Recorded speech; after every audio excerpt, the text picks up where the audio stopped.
അസ്സലാമലൈക്കും, welcome back to our channel. ഇന്ന് ഞാൻ ഉണ്ടാക്കാൻ പോകുന്ന ഒരു അടിപൊളി സോഫ്റ്റ് ആയിട്ട് നമുക്ക് എങ്ങനെ ഇടിയപ്പം ഉണ്ടാക്കിയെടുക്കാം എന്നാണ് ഇന്ന് കാണിക്കാൻ പോകുന്നത്. തുടക്കക്കാർക്ക് വളരെ എളുപ്പത്തിൽ തയ്യാറാക്കാൻ പറ്റുന്ന ഒരു ഇടിയപ്പമാണ്. അതുപോലെ തന്നെ ജോലിക്ക് പോകുന്ന ആൾക്കാർക്കും എല്ലാവർക്കും എളുപ്പത്തിൽ തയ്യാറാക്കി എടുക്കാൻ പറ്റുന്ന ഒരു ഇടിയപ്പത്തിന്റെ റെസിപ്പിയാണ് ഇന്ന് കാണിക്കാൻ പോകുന്നത്. അപ്പോൾ ഇനി ഒട്ടും താമസിപ്പിക്കുന്നില്ല, നമുക്ക് വീട്ടിലോട്ട് പോകാം. ആസിഫ് ആക്കി ഫൺവേൾ ചാനൽ ഇതുവരെ സബ്സ്ക്രൈബ് ചെയ്യാതെ കാണുന്ന കൂട്ടുകാരെങ്കിലും ഉണ്ടെങ്കിൽ ഒന്ന് സബ്സ്ക്രൈബ് ചെയ്തേക്കണം. തൊട്ടടുത്തുള്ള ബെല്ലൈക്കൺ ക്ലിക്ക് ചെയ്ത് ഓൾ എന്ന ഓപ്ഷൻ കൊടുത്താൽ മാത്രമേ ഞങ്ങളിടുന്ന വീഡിയോസിന്റെ നോട്ടിഫിക്കേഷൻ നിങ്ങൾക്ക് കിട്ടുകയുള്ളൂ. അതുപോലെ എല്ലാവരും ലൈക്ക് ചെയ്യാനും മറക്കരുത് ഗൈസ്.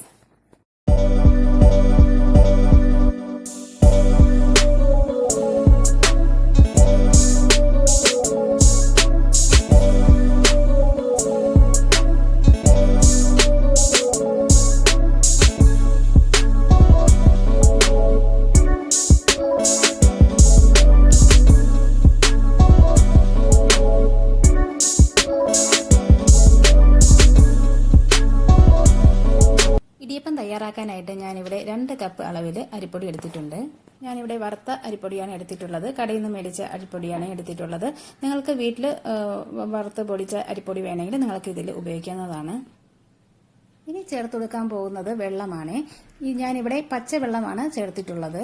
2 കപ്പ് അരിപ്പൊടിക്ക് 2.5 കപ്പ് വെള്ളം എന്ന രീതിയിലാണ് ചേർത്ത് കൊടുത്തിട്ടുള്ളത്. ഇതാണ് ഈ ഒരു റെസിപ്പിയുടെ പ്രത്യേകത എന്ന് പറയുന്നത്. സാധാരണഗതിയിൽ നമ്മൾ ഇടിയപ്പം ഉണ്ടാക്കുന്ന സമയത്ത് നല്ല തിളച്ച വെള്ളം ഈ പൊടിയിലേക്ക് ചേർത്തിട്ട് പൊടി നല്ല വാട്ടി കുഴച്ചിട്ടാണ് ഇടിയപ്പം ഉണ്ടാക്കുന്നത്. അപ്പോൾ ആ വെള്ളം എത്രത്തോളം ചൂടായിരിക്കുന്നുവോ എത്രത്തോളം ആ പൊടി വെള്ളത്തിൽ കുക്കായി വരുന്നു എന്നനുസരിച്ചായിരിക്കും നമ്മുടെ ഇടിയപ്പം എത്ര സോഫ്റ്റായി വരുന്നുവെന്നും എത്ര ടേസ്റ്റായി വരുന്നുവെന്നും അറിയാൻ പറ്റുന്നത്. മിക്ക ആൾക്കാരുടെയും പ്രശ്നം ഇത് തന്നെയാണ്. പൊടിക്കനുസരിച്ച് വെള്ളം ചേർക്കാൻ ആൾക്കാർക്ക് ചിലപ്പോൾ കഴിയാതെ വരും. ചിലപ്പോൾ മാവിന്റെ അളവ് കൂടിപ്പോവും, അല്ലെന്നുണ്ടെങ്കിൽ വെള്ളത്തിന്റെ അളവ് കൂടിപ്പോവും. അപ്പം ചിലപ്പോൾ മാവ് നല്ല ലൂസായിട്ട് പോകാം, അല്ലാന്നുണ്ടെങ്കിൽ മാവ് നല്ല ടൈറ്റായി വരും. ഇത് രണ്ടും ആണെങ്കിലും ഇടിയപ്പം ശരിയായി വരത്തില്ല.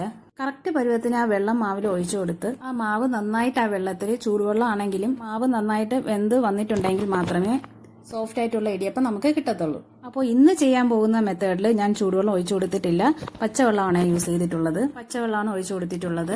മാവ് ഒട്ടും കട്ടയില്ലാതെ ഇതുപോലെ മിക്സ് ചെയ്തെടുത്തിട്ടുണ്ട്. ഇനി ഇതിലേക്ക് 1 ടേബിൾ സ്പൂൺ അളവിൽ വെളിച്ചെണ്ണ ഒഴിച്ചു കൊടുക്കാം. വെളിച്ചെണ്ണ ചേർത്ത് കൊടുക്കുമ്പോൾ നല്ലൊരു ഫ്ലേവർ, നല്ലൊരു മണവും കിട്ടും. ഇടിയപ്പം സോഫ്റ്റ് ആവാനും ഇത് സഹായിക്കും. ഇനി ഇതിലേക്ക് ആവശ്യത്തിനുള്ള ഉപ്പും കൂടി ചേർത്ത് കൊടുക്കാം. വെളിച്ചെണ്ണയും ഉപ്പും കൂടി ചേർത്ത് മാവിൽ നല്ലതുപോലെ മിക്സ് ചെയ്തെടുക്കണം. കണ്ടോ, നല്ലതുപോലെ മിക്സ് ചെയ്ത് കൊടുക്കുക. ഇങ്ങനെയാണ് നമ്മുടെ മാവിന്റെ കൺസിസ്റ്റൻസി. ഇങ്ങനെയായിരിക്കും വരിക. ഏകദേശം ദോശമാവിന്റെയൊക്കെ ഒരു കൺസിസ്റ്റൻസിയാണ്. പച്ചവെള്ളമാണ് ഞാനിവിടെ ഒഴിച്ചു കൊടുത്തിട്ടുള്ളത്. ഇനി ഇതൊന്ന് അടുപ്പിൽ വെച്ചിട്ട് ഒന്ന് ചൂടാക്കിയെടുക്കാം. അടുപ്പിൽ വെക്കുന്ന അതേ പാനിൽ തന്നെയാണ് ഞാൻ മിക്സ് ചെയ്തെടുത്തിട്ടുള്ളത്. ഒരു മീഡിയം ഫ്ലെയിമിൽ വെച്ചിട്ട് കൈ എടുക്കാതെ ഇളക്കിക്കൊണ്ടിരിക്കുക കേട്ടോ. ഒരുപാട് സമയമൊന്നും എടുക്കത്തില്ല, പെട്ടെന്ന് തന്നെ ഇതിന്റെ കൺസിസ്റ്റൻസി മാറിക്കിട്ടും. അതുകൊണ്ടാണ് കൈ എടുക്കാതെ ഇളക്കിക്കൊണ്ടിരിക്കണമെന്ന് പറയുന്നത്. നമ്മുടെ മാവ് കട്ടിയാകുന്നത് വരെ ഒന്ന് ഇളക്കി കൊടുത്തുകൊണ്ടിരിക്കുക.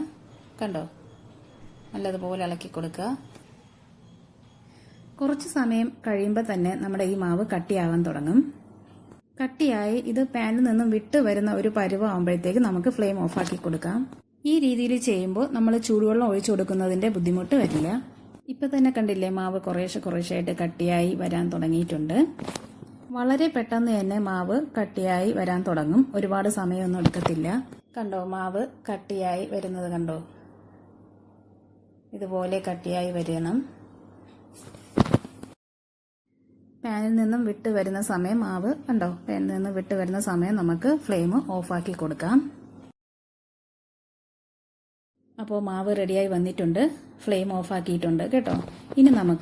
ഇനി ഇത് ഈ പാനിൽ നിന്നും മാറ്റി വേറൊരു പാത്രത്തിലോട്ട് മാറ്റാം. ഈ പാത്രം ചൂടായത് കാരണം ഈ പാത്രത്തിൽ തന്നെ വെക്കുകയാണെങ്കിൽ മാവ് കുറച്ചുകൂടി ഡ്രൈ ആയി പോകും. അതുകൊണ്ടാണ് വേറെ ഒരു പാത്രത്തിൽ മാറ്റി വെക്കുന്നത്. വേറൊരു പാത്രത്തിലേക്ക് മാറ്റിയതിന് ശേഷം ഒരു 10-15 മിനിറ്റ് ഇതൊന്ന് അടച്ചു വെക്കുക. മാവ് നല്ല ചൂടായിട്ടുണ്ട്. അപ്പോൾ 10-15 മിനിറ്റ് കൊണ്ട് മാവ് നല്ലതുപോലെ വെന്ത് കിട്ടും. റെസ്റ്റ് ചെയ്യാൻ വെക്കുമ്പോൾ മാവ് നല്ലതുപോലെ വെന്ത് കിട്ടും. ഇപ്പോൾ 15 മിനിറ്റ് കഴിഞ്ഞിട്ടുണ്ട്. ഞാൻ എൻ്റെ കയ്യിൽ ഒരു 1/2 ടീസ്പൂൺ എണ്ണ ഒഴിച്ചിട്ട് മാവിൽ നല്ലതുപോലെ കുഴച്ചെടുക്കുകയാണ്. ഇപ്പോൾ ചൂടൊക്കെ പോയിട്ടുണ്ട്. നമ്മുടെ കയ്യിൽ പിടിക്കാൻ പറ്റുന്ന അളവിലുള്ള ചൂടൊക്കെ ഉള്ളൂ. ഈ സമയത്ത് നമ്മുടെ മാവ് നല്ലതുപോലെ കുഴച്ചു കൊടുക്കുകയെന്നുണ്ടെങ്കിൽ മാവ് നല്ലതുപോലെ സോഫ്റ്റായിട്ട് കിട്ടും. അതുപോലെ ഇടിയപ്പവും നല്ല സോഫ്റ്റായിട്ട് കിട്ടും കേട്ടോ. അപ്പോൾ നല്ലതുപോലെ കുഴച്ചെടുക്കുക. കണ്ടോ, എത്രത്തോളം കുഴയ്ക്കാൻ പറ്റുമോ അത്രയും കുഴച്ചെടുക്കുക. നല്ലതുപോലെ കുഴച്ചെടുക്കുക മാവ്. ഇങ്ങനെ ചെയ്യണമെന്നൊന്നുമില്ല, ഡയറക്റ്റ് എടുത്ത് നിങ്ങൾക്ക് മാവ് ചെയ്യാവുന്നതാണ്. പക്ഷേ ഇങ്ങനെ ചെയ്തു കൊടുക്കുകയാണെങ്കിൽ 2-3 മിനിറ്റ് ഇങ്ങനെ നമ്മൾ കുഴച്ച് നല്ലതുപോലെ കുഴയ്ക്കുകയാണെങ്കിൽ ഇടിയപ്പം നല്ലതുപോലെ സോഫ്റ്റായി കിട്ടാൻ സഹായിക്കും കേട്ടോ. അപ്പോൾ മാവ് നല്ലതുപോലെ കുഴച്ച് വെച്ചിട്ടുണ്ട്. ഇനി നമുക്ക് ഇടിയപ്പം ഒന്ന് പ്രസ് ചെയ്തെടുക്കാം. അപ്പോൾ അതിന് വേണ്ടിയിട്ട് ഞാനിവിടെ സേവനായിൽ കുറച്ച് എണ്ണ സ്പ്രെഡ് ചെയ്ത് കൊടുക്കുന്നുണ്ട്.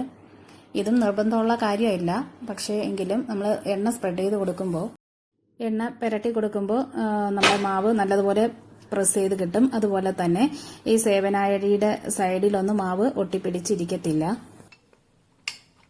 ഇനി ചില്ലിട്ട് കൊടുത്തതിന് ശേഷം മാവ് ചെറിയ ഉരുളകളായിട്ട് അതിലേക്ക് വെച്ചു കൊടുക്കുക.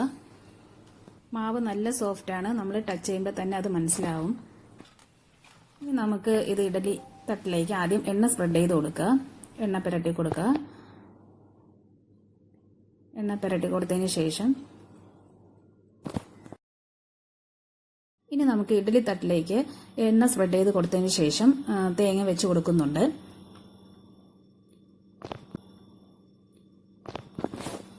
തേങ്ങ വെച്ച് കൊടുക്കുന്നുണ്ട്, കണ്ടോ.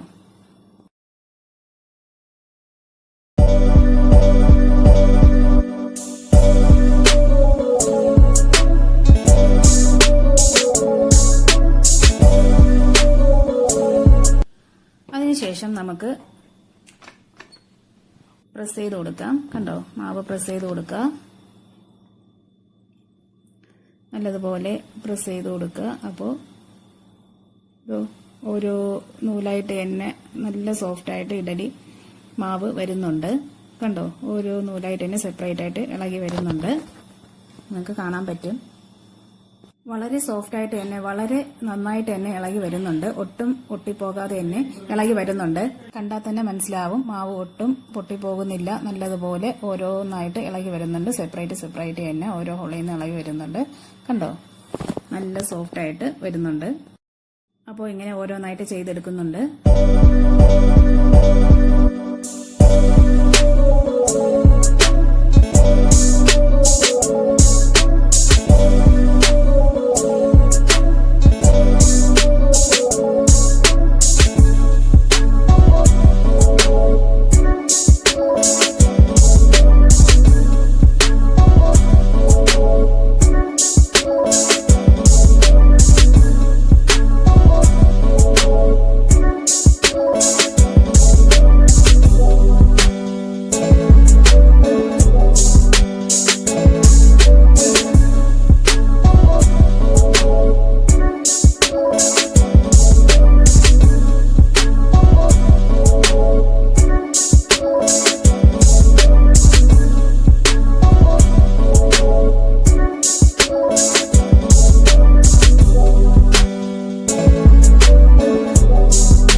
ഇഡലി പാത്രത്തിലേക്ക് വെച്ച് കൊടുത്ത് ഒരു 10 മിനിറ്റ് നേരം നന്നായിട്ട് ആവി കയറ്റി വേവിച്ചെടുക്കുക.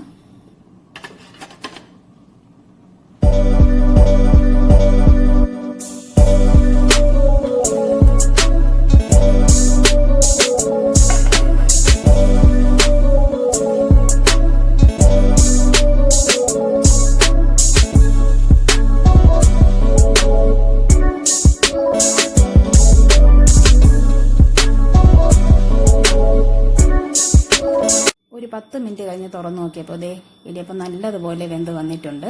നല്ല ആവി പറക്കുന്ന ഇടിയപ്പം കണ്ടോ, നല്ലതുപോലെ വെന്ത് വന്നിട്ടുണ്ട്. നല്ല എളുപ്പമാണ് ചെയ്തെടുക്കാനായിട്ട്, നല്ല സോഫ്റ്റ് ഇടിയപ്പമാണ്. അപ്പോൾ എല്ലാവരും ഒന്ന് ട്രൈ ചെയ്ത് നോക്കുക. അപ്പോൾ എല്ലാവർക്കും ഇഷ്ടപ്പെട്ടു എന്ന് വിചാരിക്കുന്നു. വീഡിയോ ഇഷ്ടപ്പെട്ടിട്ടുണ്ടെങ്കിൽ ലൈക്ക് ചെയ്യുക, ഷെയർ ചെയ്യുക, സബ്സ്ക്രൈബ് ചെയ്യുക, കമന്റ് ചെയ്യുക. എല്ലാവരും ഒന്ന് സപ്പോർട്ട് ചെയ്തേക്കണേ. ഇൻഷാ അല്ലാഹ് മറ്റൊരു വീഡിയോ ആയിട്ട് വരുന്നവരെ tata bye bye, see you, thanks for watching, by.